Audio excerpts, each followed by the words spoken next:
Hi there BookTube, it's Eleanor here, and today I'm continuing my talks about thriller and crime books with Into the Water by Paula Hawkins. Now you might recognise Paula Hawkins' name because she is the author of Girl on the Train, which was a bit of a smash hit both in the book and the film.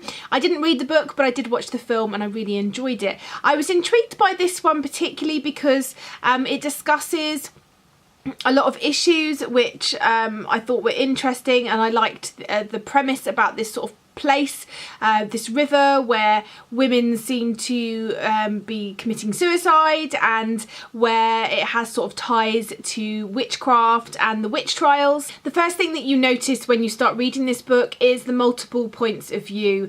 You are bombarded every chapter with a different person's point of view, and at the very start I was thinking, oh no, I'm not going to be able to cope with this, I'm going to get confused, I'm struggling to just work out who everyone is and to formulate an idea about people, because I'm not getting a chance in these few pages to remember who everybody is. But don't worry, that does change as you get further in. And not only does it jump between points of view, it also jumps between timelines, and so it can feel a little bit confusing to start with, but it doesn't take long before you really get to grips with what's going on, and it really helps to pull you through the story. So at the start of this book, a woman is dead and she has gone into the river, and so there is an investigation starting into this, what they deem as a potential suicide, but they want to make sure.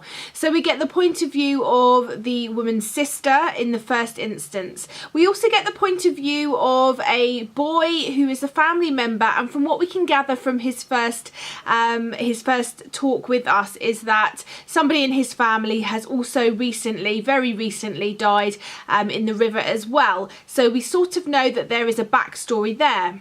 There's also a snippet of information which talks about, at the very beginning, the very first thing we see is a girl in what we don't know the time for in terms of when this happened, but we know that it's at what was called the drowning pool, and we can gather that she is being tried as a witch. So we have the mystery of these two women's death in current times.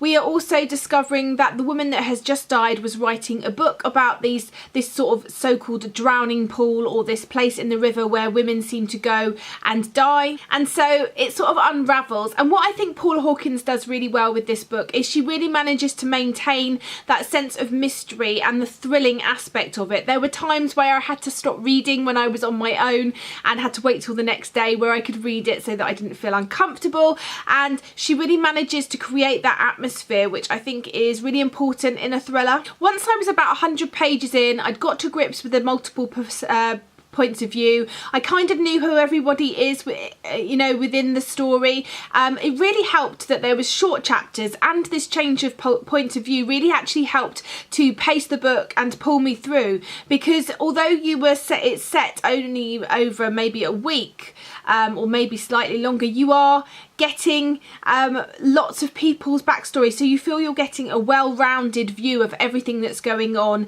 and all of these people's lives and how they mesh together.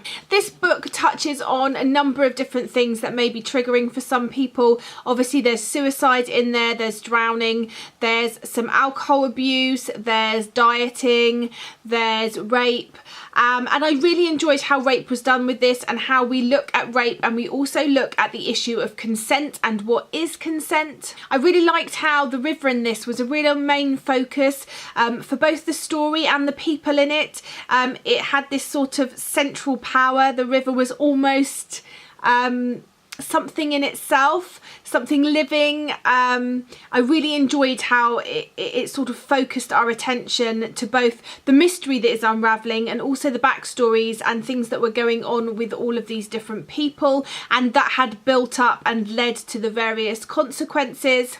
I thought that the ending was strong. I found that I'd guessed the ending before we got there, but it was a mystery quite a long way through, and I thought that she kept that mystery going for quite a long time. Because I had worked out the ending before the end, it was slightly anticlimactic, which is why I didn't give it 5 stars, but I really enjoyed the writing, I enjoyed the pacing, I enjoyed the multiple points of view. It was really well done and really worked once you got to grips with who everybody was, and so I ended up giving this one 4 stars, and I definitely recommend it. I didn't read Girl on the Train, as I say, but I did watch the film, which I enjoyed, but I really enjoyed this. Paula Hawkins has done a really great job of keeping that thrill going, of building an interest and to looking into real people's lives and how events that have happened years previous can affect different people's future and have like a ripple effect,